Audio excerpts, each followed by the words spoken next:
Yes, you're still on to the economy today, and it is time for the interview segment.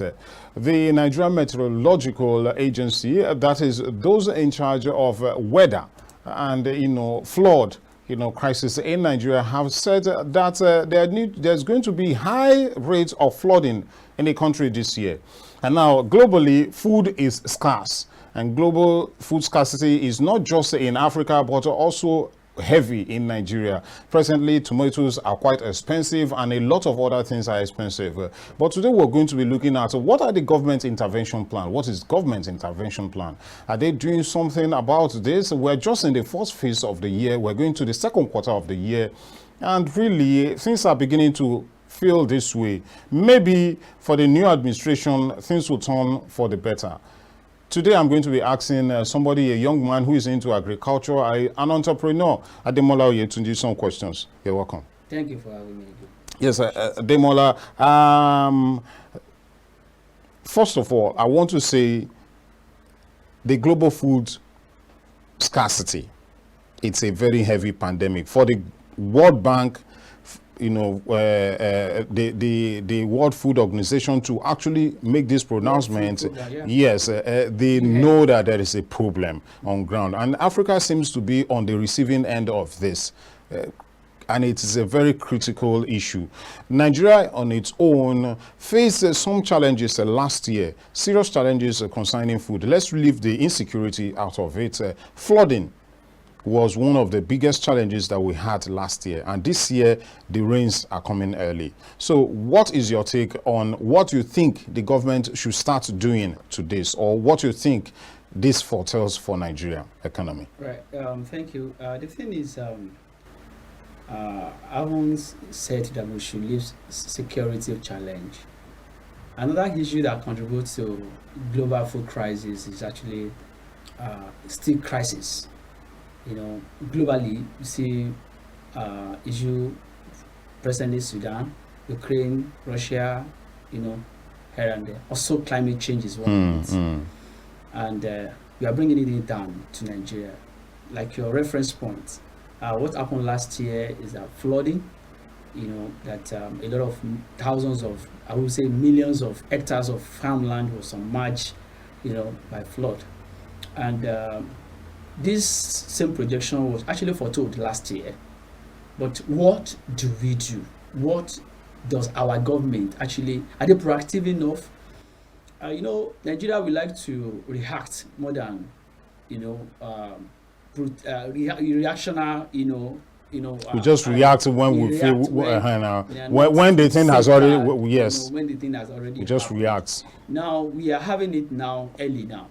The agencies charged with the responsibility of weather forecasting and guide and information. They have been passing the information. They did last year.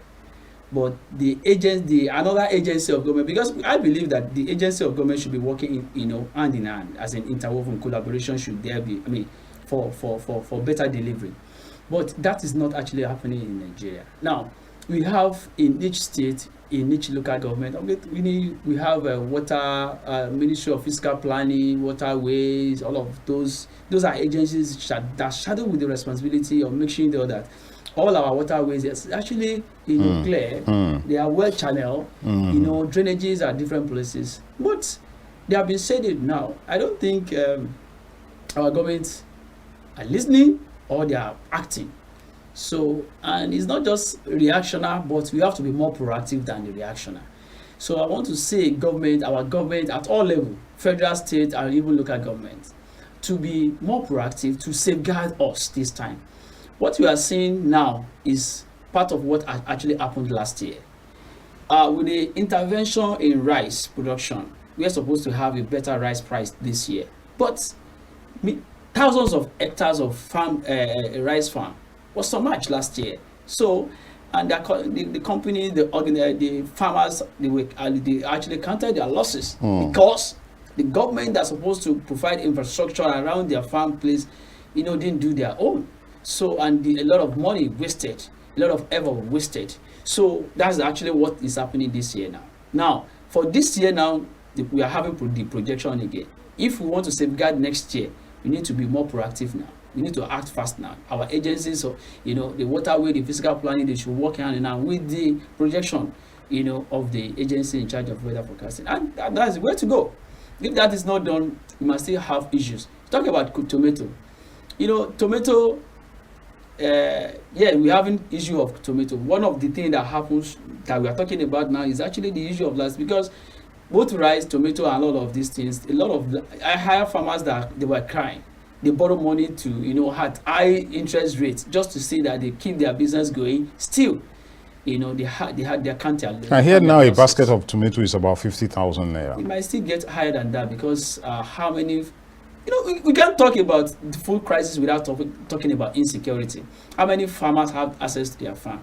From Benue now, a lot of farmland has been taken over by others.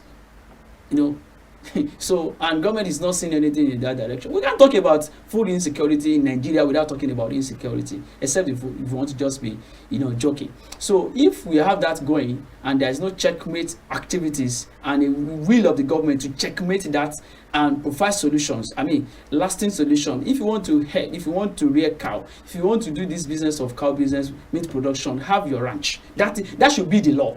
Flooding, rain, informations get across to the farmers on time, and also they are able to prevent such things like the agency for flooding and the rest of them. We also, the agency that's for informations now. The other one you mentioned for building fiscal planning and waterways and the rest of them, and also the army. When it comes to, though we know that they are fighting insurgents in the up north and some other places in Nigeria, but these other two agencies, how proactive are they? Coming from your angle. But I am not their PRO. I don't want. Of course, I understand. I just want you to say something from because you are an agriculturist, and so What I've seen so far, majority of our agency, like what played out yesterday in a forum that was actually organized by CBN. That majority of the organization and the agency, they are only after revenue generation, and they are not created for that alone. Some are just to provide services to aid business to grow and succeed, but they are only after revenue generation. If our fiscal planning should do their works very well, you see that even in some places, house has been built on the waterway, and you will see that. I got one information via a radio program 2 weeks ago in Oyo State, and somebody built on the waterway, and this woman gets C of O. That is compromise in the system, because because the agency charged with their responsibility are not doing their duty. Their due diligence. They are not performing their function right. I will tell you, in some states, all of these agencies that we are talking about, in Lagos, you might see them, working a bit, but in some states, they don't even function. You go to their offices, they are not even working. They are not even doing anything. Some of them, they are not even there 12 sometimes. 12 o'clock, they are home. And until when we have a government, federal, state, and even local government that is ready to take the bull by the horn and say, this must work. This area must work. Food should, you see, we are talking about food insecurity. Food is number one thing. And even God that created us, He created our food that we are going to consume before He created us. Before He created us. But we, the government in Nigeria, we say we save lives and property. We want to save lives, but you are not taking food security serious. That's issue. So we need to have a government that sees food as necessity, as something that area. We are talking about food insecurity, investment. How many investment do we have? Infrastructure. All of these things contribute to all of these things. In last year, year before last year, I have some people who actually grow tomato, and the tomato perish because of post-harvest issues. Because there's no storage. Storage, one, two, from the point of the farm to where they want to sell, road issues, infrastructure, and that's the responsibility of government. You don't expect a smallholder farmer to be the one to do the road to their farm. That's the responsibility of government. So if government should create an enabling environment for business to strive, you see a lot of other investors coming into that field of food production, and when we produce small, the price will come down. What's the CBN doing about this? You know, I know you have been in some forums organized by the CBN, you know, and CBN is supposed to give loans, though CBN now has an interest loan of double digits, even so high right now, with the commercial banks increasing it to a particular level that is not favorable to anybody. Well, so what exactly do you think they should be doing instead of heaping on just we're giving out loans but nobody knows where the loans are going? Thank you for asking that question. Yesterday, like I said, I was in a program organized by CBN, HARC 200, organized by CBN and Bankers Committee, you know, in Nigeria. You know, we have all the captains of industry and different people. We are all there. I was there. I was opportune to be there. And CBN, we're saying that, oh, we've been doing intervention for non-oil exports. Well, I said that we cannot be talking about non-oil exports when the primary production of these non-oil exports is not there. The intervention is not actually reaching the people that actually do this business. I mean, the only area that CBN can boast of now, as we speak in Nigeria, is rice. And even rice, we just talk about the flooding that actually submerged a lot of thousands of hectares of, you know, rice farm. And still, maybe the insurance will cover it, but I'm sure the insurance will not even go there. So they can't get compensation to justify their investment. So, but investment in that area is very critical. We are talking about food production, and we are talking about non-oil export. Locally, we are not producing enough to meet our even lower consumption. But we are talking about export of food items, processed or non-processed or raw, as the case may be, or semi-processed. But the production level, what are we? The investment in that, well, we have Anchor Borers program organized. I mean, that's actually a program by CBN. They created NASA and they created. But how many people, how many farmers actually get this money to regionally farm? Majority of those people that get this money are political farmers. Majority of them, they don't even pay back now, and they are saying that they don't pay. I said, go to the people that you gave the money to now. The real farmer didn't get the money. Why are you crying that you give money to farmers? And you know the people you gave the money to, friends of banker, friends of director in, you know, in some offices and all of that. So the real farmers, I asked the question yesterday. I said, I want a institution whereby the money I mark for all of these interventions to affect business of food production and agriculture is being monitored, having evaluation team to monitor that who do you disburse to. So for us to know that this money is actually used for purpose, but that has not been in Nigeria. And maybe CBN governor was actually present yesterday when I gave that suggestion. Maybe they are going to take that, you know, as serious and, you know, do something. And commercial bank, like, you know, we talk about CBN, right? In single digits or not. CBN today says that they cannot even maintain their MPR at 17. They have to move it to 18. I don't know the yardsticks. I don't know the reason why that is. In an economy that is not even, I won't call our economy growing.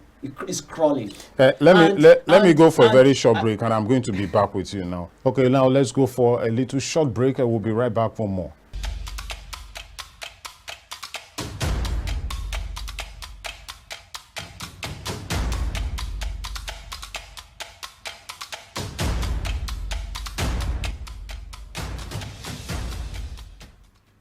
Welcome back. We're still discussing the topic, global food scarcity, government intervention plan. And I still have with me in the studio, Ademola Olatunji, giving me a very, you know, detailed information on that. Yes, you talked about what the CBN is doing and what the CBN should be doing, you know, and the issue of the interest rate and that. Yes, I wanted to come to something there now. It's not that I'm cutting you off from what you are saying, but I want to ask, in what you are saying, can you also chip in, like, what you think the government should be doing at the moment? You know, right now, what should the government be doing at the moment? We know that the inauguration of a new administration is just by the corner. But then, are they waiting for that or what? Yes, I will say for now, the political environment nationally now is just to do handing over. And you see that, you know, talking about who to be the NAS, you know, leaders and all of that, that is actually what is actually happening now. So for me, the incoming government should be more proactive. Food security is very key. If a nation is food secure, every other thing comes after. And of course, even when you have more than enough, then that's you're not talking. You want to make, you know, heading from your food export. Now, mechanization, we are not even doing mechanized farming in Nigeria. And that's the reason why a country like Thailand, I have a partner who is in Thailand now, they are getting to understudy them to replicate what they are doing there. They are doing 10, 12, 15 tons on their grains. We are struggling to get 3 tons here because they are mechanized, the mechanized their farm, not what we are doing at cutlass and hoes. So we need to make a serious investment in that aspect of mechanization of our agric is very, very key. Number one. Number two, there should be a fund that is going to be accessible to farmer money make for farm services. There should be extension service. We used to have Ministry of Agric and farm services, but they are not functional. They should be more functional. They should be functional now. So they should see to all of the farm in their locality, because local government have Ministry of Agric in local government, and they have farm service extension workers and all of this. These people are not doing anything for now as we speak. So there should be a willing government that will say this is a serious issue and we must tackle it. That's that. Then on the issue of funding, the farmer cannot access the same fund a oil and gas person is accessing at 2 digits. You have to give moratorium 1, you have to give 1 digit 2, and it must be accessible. It should not be fund for a son of somebody or somebody that is recommended by a politician, a commissioner, a director. It should be accessible to all. That's when we are serious. But the one that has been done over time, the Anchor Borrowers program, all these failed admits loan, is just is for the selects. People, of course, that you don't have reference from somebody in Nigeria, you won't be able to get it. That's not the issue. It should be. Then the incoming president should mandate the CBN to go on 1 digit. It is possible. We have countries that have done it before. Nigeria will not be exceptional if that happens. And the bank should be more responsible, the commercial bank I'm talking about. The CBN having been mandated by the president should as well mandate the bank to finance MSMEs. That is the driver of economy anywhere in the world. But in a situation whereby you don't have history, you have not done it before, all of those things that used to piss me off when I hear that from banks. That the fact that you are doing the business new or you have a transaction to be financed new, does it mean that you are in in that field? No. They should listen to you. They should grow with your business. The bank in a sane economy grow business.